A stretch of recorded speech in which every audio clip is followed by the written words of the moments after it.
Hello everyone, good evening to all. I hope you will be fine at your home now.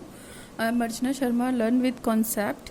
Now today I will start my lecture again regarding the pedagogy of school subject. ठीक है, इससे पहले वाली lecture में हमने आज पढ़ा था टेक्स्ट बुक की क्वालिटीज़ क्या होती हैं, एक अच्छी टेक्स्ट बुक क्या होती है, एक उसके फीचर्स क्या होते हैं, उसके कैरेक्टरिस्टिक्स क्या होते हैं. प्लीज़ आप मेरा इससे पहले वाला वीडियो देख लीजिए तो आपको आइडिया लग जाएगा. काफ़ी अच्छे पॉइंट्स हैं उसमें. ठीक है, आपको ये पॉइंट स्पेशली फिजिकल मेथड के लिए ही नहीं, आपको बायोलॉजिकल के लिए भी काम आएगा. और कोई भी आपका जो मेथड ऑफ सब्जेक्ट है, चाहे वो इंग्लिश है चाहे कुछ भी हो, पॉइंट्स आर सेम. ठीक है, बस सब्जेक्ट की माइनॉरिटी थोड़ी थोड़ी सी चेंज हो जाती है. तो now my today's topic is critical analysis of physical science text book, या आप बोल सकते हैं रिव्यू.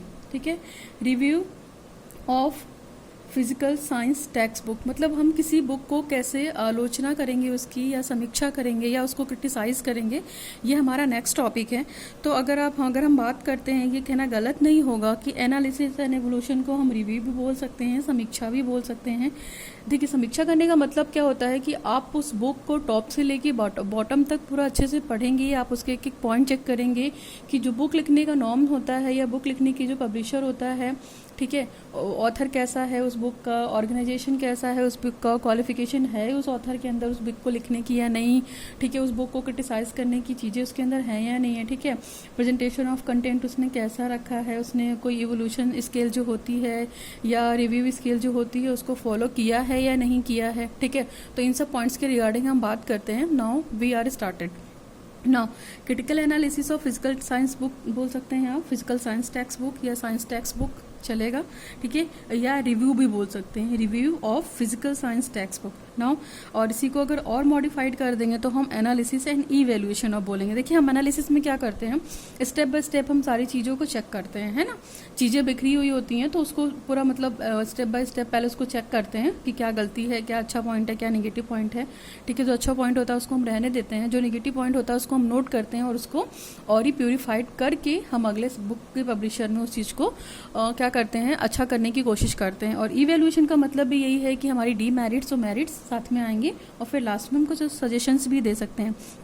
ठीक, तो यहाँ पे मैं स्टार्ट करने जा रही हूँ analysis and evaluation of physical science text book, और आप इसे क्रिटिकल एनालिसिस भी कह सकते हैं. तो जाहिर सी बात है, आपको पता है कि विज्ञान का जो मतलब मूल्यांकन करेंगे विज्ञान की पाठ्य पुस्तक का या फिजिकल साइंस बुक का, तो आपको पता है कि टीचर रिकमेंड करता है आपको टेक्स्ट बुक को पढ़ने के लिए. ठीक है, और इन केस अगर वो बुक मतलब मान लीजिए आपकी ऑब्जेक्टिव एनालिसिस को कंप्लीट नहीं करती है, या जो आप पढ़ना चाह रहे हैं वो प्रॉपर दिया नहीं हुआ है, उसके प्रिंसिपल अच्छे नहीं हैं, या जब बुक को कंस्ट्रक्ट किया गया था तो इन सब बातों का ध्यान नहीं रखा गया था, तो हम उसी से रिलेटेड आज कुछ पॉइंट्स पढ़ते हैं. ठीक है, यहाँ पे एक स्केल है जिसे हम बोलते हैं वोगल्स स्पॉट चेक इवोल्यूशन. इनके अकॉर्डिंग इवोल्यूशन स्केल है ये. ठीक है, इनके अकॉर्डिंग क्या होता है वोगल्स स्पॉट चेक इवोल्यूशन. इन्होंने कुछ पॉइंट्स दिए हैं कि एक अच्छी बुक को क्रिटिसाइज करना है या रिव्यू करना है उस बुक का, तो हमारे ये पॉइंट्स होने चाहिए. मतलब टेक्स्ट बुक, आप जिस टेक्स्ट बुक को मतलब रिव्यू करने जा रहे हैं उस टेक्स्ट बुक को आप प्रॉपर देखिए किस टेक्स्ट बुक का रिव्यू करना है. ठीक है, और ये भी ध्यान देना है आपको कि वो किस सब्जेक्ट से रिलेटेड है. अगर आप साइंस के मास्टर हैं या साइंस के एक्सपर्ट हैं तो वो बुक उसी से रिलेटेड होगा, तो वो ज़्यादा अच्छे से क्रिटिसाइज हो पाएगी. और अगर साइंस के लोग एसएसटी की बुक क्रिटिसाइज करेंगे तो वो प्रॉपर वे में नहीं हो पाएगी. तो ये भी मैटर करता है कि सब्जेक्ट होना चाहिए आपका, सीखे सब्जेक्ट मास्टरी होनी चाहिए. दूसरा, ऑथर क्या है उस बुक का, आप ये भी देखिए. ठीक है, पब्लिशर कौन है, कॉपीराइट कौन है, कॉपीराइट ईयर क्या है, प्राइस क्या है, सोर्सेज क्या है. तो ये टोटल है एक तरीके का है. तो ये इनकी स्केल है. मतलब ये मेन पॉइंट तो आपको चेक ही करने हैं जब भी किसी बुक के रिव्यू को करना है. ठीक है, एमएड में एक टॉपिक होता है क्रिटिकल रिव्यू. किसी भी बुक को उठा के हमें क्रिटिसाइज करना होता है, तो एक ये फील्ड वर्क होता है, आपको करना होता है. इवन ये आपको एमएड लेवल पे भी ये काम आ सकता है कि अभी किसी की टेक्स्ट बुक को अगर रिव्यू करना है या उसको क्रिटिसाइज करना है तो हम किन किन पॉइंट्स को ध्यान में देंगे या क्या क्या प्रिकॉशन रखेंगे. नाउ देखिए, इन्होंने यही कहा था, सबसे पहला हमें बोला कि क्वालिफिकेशन ऑफ ऑथर. उनका कहना था कि जो भी बुक आपने उठाई है, जो भी टेक्स्ट बुक ली है, आप ये देखिए कि वो बंदा उस चीज़ में एक्सपर्ट है, डिग्री होल्डर है, उसके पास वो बुक, ठीक है, उसके पास वो बुक मतलब एडवांस डिग्री भी होनी चाहिए उस बुक की फील्ड में. ठीक है, कि वो रिलेटेड काम कर सके उसके अकॉर्डिंग. फिर author has received assistant from the specialist in preparing his mathematics. ठीक है, ऑथर का पॉइंट ऑफ व्यू भी देखना चाहिए कि उसको थ्योरी ऑथर का पॉइंट ऑफ व्यू आप इस तरीके से दे सकते हैं कि जो थ्योरी है उसकी या फिलोसफी है उसकी उस बुक में स्कूल के अकॉर्डिंग है या नहीं, बच्चों के मेंटल लेवल के अकॉर्डिंग है या नहीं, ठीक है। तो ये काम क्या है, क्वालिफिकेशन ऑथर इतना डिजर्व करता है कि ये चीज़ें होनी चाहिए एक ऑथर में, ठीक। नो नेक्स्ट, ठीक। हम जब भी बुक देखते हैं स्टार्टिंग में तो आपको सबसे पहले पता होता है कि बुक का नाम दिया होता है, बड़ा सा टाइटल दिया होता है, और फिर अंदर जो दिया होता है वो राइटर का बैकग्राउंड दिया और होता है कि उसकी क्या क्या क्वालिफिकेशन है, क्या क्या एबिलिटी है, किस यूनिवर्सिटी से बिलोंग करता है और किन किन चीज़ों पर काम किया है। तो आप इस चीज़ को भी चेक करिए। नेक्स्ट है ऑर्गेनाइजेशन। तो ऑर्गेनाइजेशन में क्या देख सकते हैं हम, टेबल ऑफ कंटेंट दे सकते हैं, फ्री पेज देख सकते हैं, section heading through one unit. जैसे एक यूनिट की बात करते हैं, सबसे स्टार्टिंग में इंडेक्स दिया होता है कंटेंट का, ठीक है। तो वो इंडेक्स क्या हेल्प करता है आपको कि कौन सा टॉपिक कौन से पेज पे दे रखा है, तो इससे बच्चे ईजिली खोज लेते हैं, ठीक है, टीचर भी ईजिली खोज लेते हैं और फटाक से पढ़ भी लेते हैं। तो ये एक हेल्प मिलती है इंडेक्स से, तो इंडेक्स भी होना चाहिए। और प्री फेज में ऑथर ये दिखाने की कोशिश करता है कि इस बुक में मैंने क्या क्या दे रखा है या किसके बारे में डिटेल में बात की है, ठीक है, कौन सी फील्ड है मेरी, कौन सी रिकमेंडेशन है, इस तरह की चीज़ें होती हैं।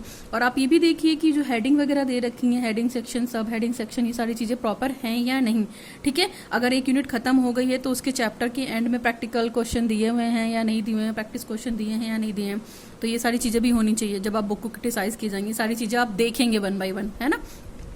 जिससे क्वालिफिकेशन ऑफ ऑथर की बात होगी, ऑर्गेनाइजेशन की बात होगी। Now we come to the content बहुत इंपॉर्टेंट है, बहुत ही इंपॉर्टेंट है, ठीक है।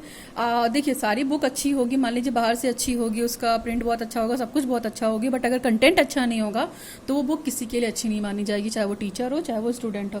तो अगर हम कंटेंट की बात करते हैं तो जो कंटेंट का टेबल दिया होता है वो प्रॉपर दिया होना चाहिए, ठीक है।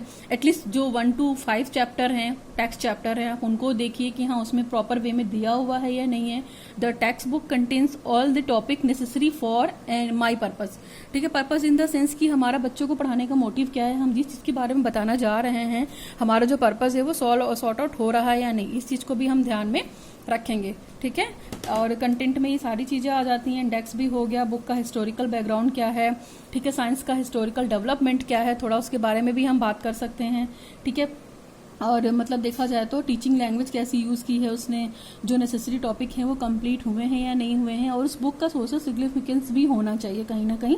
और स्पेशली आपको ये भी देखना पड़ेगा कि उस जो बुक में हमने देखा है तो उसका हिस्टोरिकल डेवलपमेंट, साइंस के बारे में कुछ बात की है उन्होंने, नहीं दी है, या अपने बुक में उस चीज़ को बिल्कुल उन्होंने इग्नोर कर दिया है या अवॉइड कर दिया है।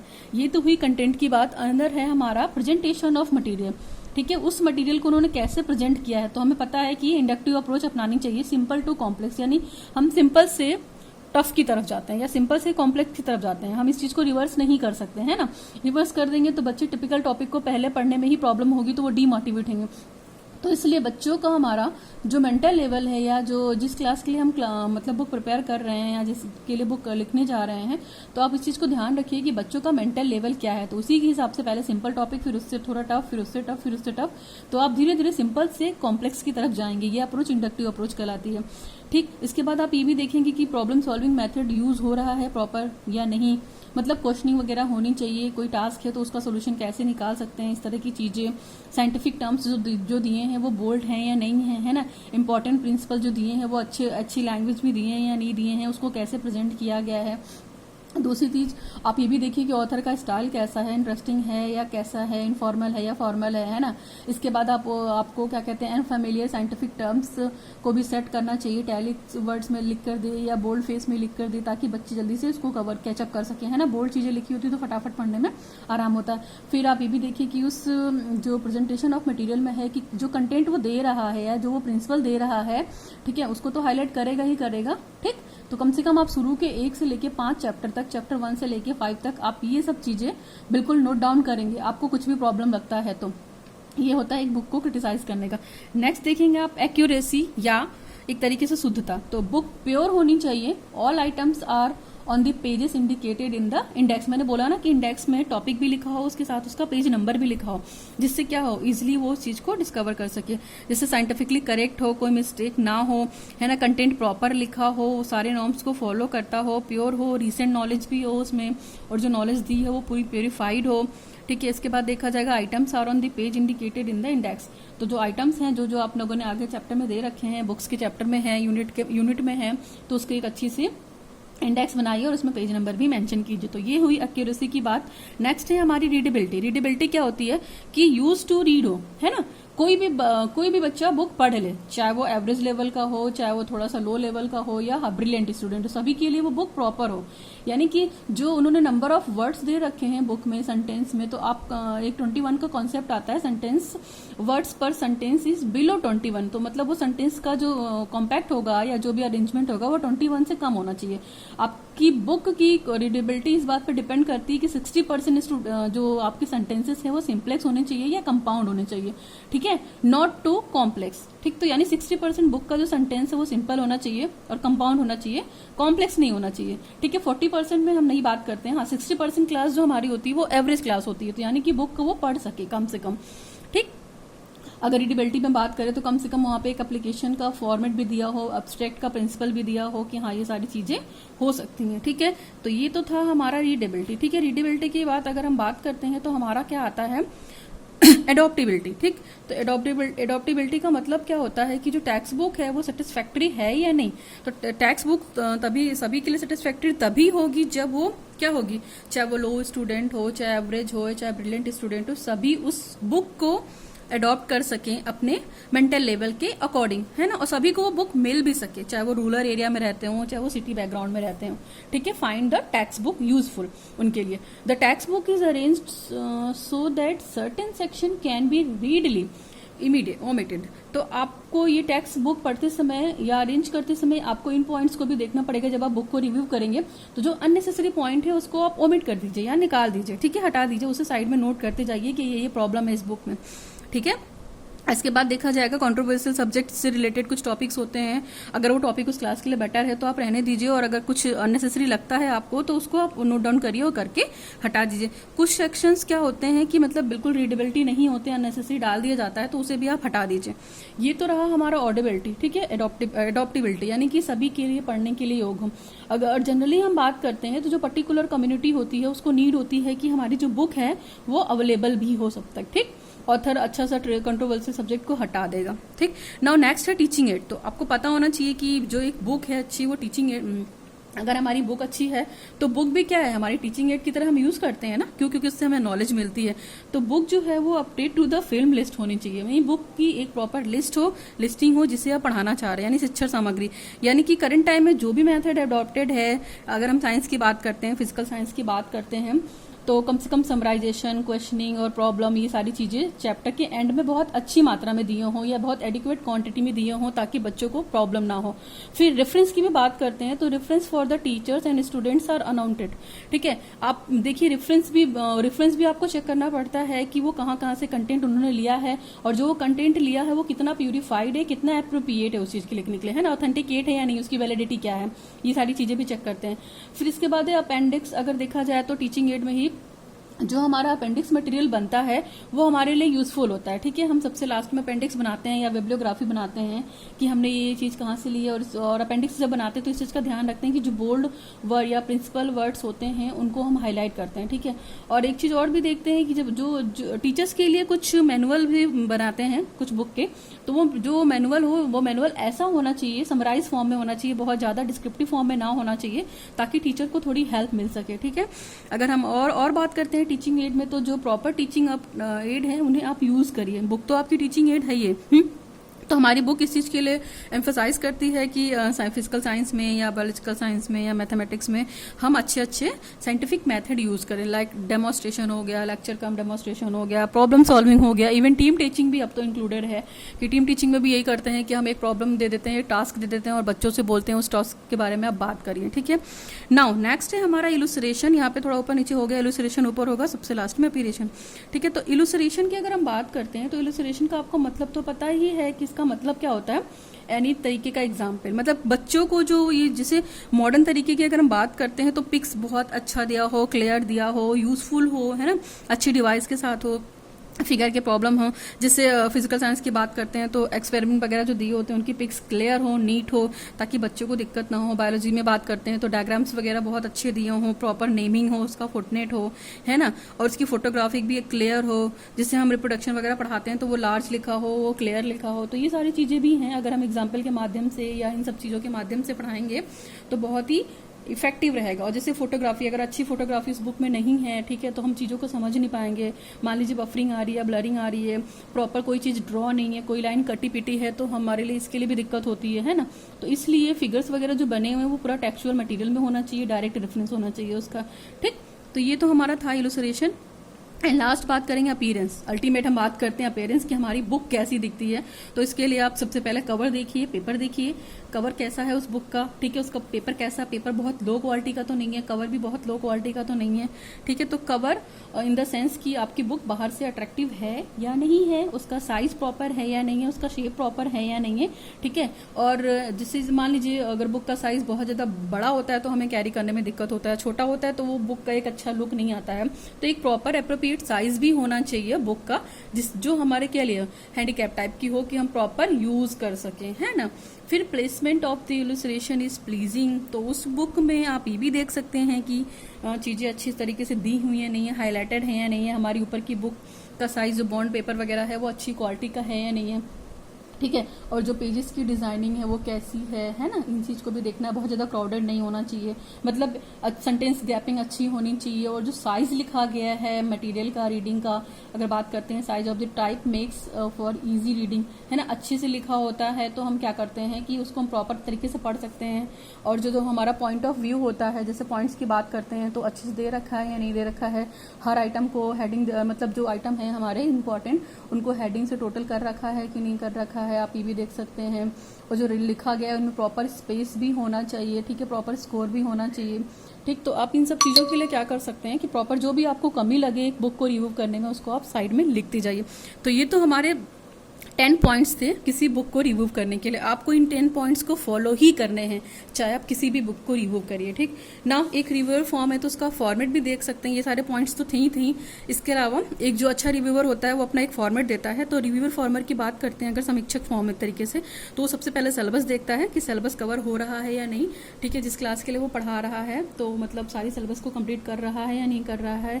वो एक एक पेज देखता है, कम से कम वो यूनिट 1 से लेके यूनिट 5 तक देखेगा या चैप्टर 1 से लेके 1 तक देखेगा। और ये भी कंफर्म करेगा कि जितना सिलेबस प्रिस्क्राइब किया गया है इस क्लास 10th के लिए 9th के लिए उतना कवर कर रहा है कि नहीं, ठीक है। फिर सब्जेक्ट मैटर देखेगा। तो सब्जेक्ट मैटर में वो ये देखेगा कि जो आपकी बुक है वो प्रॉपर मतलब एटिक्वेट लिखी गई है कि नहीं, इंपॉर्टेंट चीजें दे रखी हैं, डिफरेंट टॉपिक दे रखे हैं या नहीं दे रखे हैं, लास्ट में एक्सरसाइज दे रखी है बच्चों के लिए कि नहीं, कुछ स्टूडेंट वर्क दे रखा है या नहीं, ठीक है। तो ट्रीटमेंट की बात करते हैं तो ट्रीटमेंट में भी यही चीज है, डिवाइड जैसे होता है ना, सब्जेक्ट मैटर को हम डिवाइड करते हैं, सुटेबल होता है, यूनिट होता है, ठीक है, यूनिट के बाद कंटेंट होता है, तो वो प्रॉपर ऑर्गेनाइज होना चाहिए। जैसे चैप्टर दे रखा है, बड़ा सा यूनिट दे रखा है, ठीक है, तो इस यूनिट में बहुत सारे कंटेंट होते हैं, तो वो कंटेंट का जो डिवीजन है वो प्रॉपर दे रखा है या नहीं, उसको अच्छे से प्रेजेंट किया है उसका सब्जेक्ट मैटर या नहीं। तो ये सारी चीजें भी अपने माइंड में उसको रखनी पड़ेंगी, ठीक है। इसके बाद अगर हम बात कर सकते हैं तो कुछ स्पेसिफिक फीचर्स भी होते हैं बुक में, जैसे नोटिस करके दे रखा होता है और एनओटी नोट करके दे रखा होता है, ब्रीफिंग करके दे रखा होता है, या ठीक इस तरीके की चीजें होती हैं। तो आपको सब्जेक्ट मैटर में प्रेजेंटेशन में इन सब चीजों का भी ध्यान देना पड़ेगा। नेक्स्ट है टीचिंग एड। तो मैंने वही बात की कि टीचिंग एड प्रॉपर, एक बुक तो आपकी टीचिंग एड है ये, और दूसरी चीज अगर हमें एक अच्छी बुक है तो वो वेल ग्रेडेड होनी चाहिए, इंटेलिजेंट लेवल को फॉलो करनी चाहिए, कम से कम प्रॉपर एग्जांपल्स दिए हों, पिक्चर्स अच्छा हो, पोर्ट्रेट अच्छे बने हों, नेचुरल लगे थोड़ी, है ना, एग्जैक्ट रिप्रेजेंटेशन ऑफ टेक्स्ट लगे, यानी कि पढ़ने में भी अच्छी हो। तो इस तरह की चीजें हैं। और एक फिजिकल एस्पेक्ट भी होना चाहिए। फिजिकल एस्पेक्ट या इन द सेंस कि बाहर से आपकी बुक कैसी दिख रही है, क्वालिटी कैसा है, पेपर का अच्छा है या नहीं है, ठीक है, पढ़ने में मजा आ रहा है, प्रिंटिंग क्लियर है या नहीं क्लियर है, टाइपिंग कैसी है ना, और जो मिस्टेक्स होती हैं वो सारी चीजें यहाँ पे अवॉइडेबल है या नहीं है। तो इस तरह की चीजें हम ध्यान में रखते हैं। तो ये, और सबसे लास्ट में जब हमारा रिव्यू खत्म हो जाता है तो वहां पे जिसने रिव्यू दिया होता है, ठीक है, उसका सिग्नेचर ले लेते हैं विद द डेट। तो ये तो हमारा एक रिव्यू फॉर्मेट था कि किसी चीज बुक को हम रिव्यू कैसे करते हैं, किसी बुक को हम क्रिटिसाइज कैसे करते हैं, किसी बुक को हम इवोल्यूट कैसे करते हैं। हाँ, इस टॉपिक में आपको कोई भी प्रॉब्लम हो तो you can comment on my section. Please like, share, subscribe my channel. मैं बहुत मेहनत से पढ़ा रही हूँ।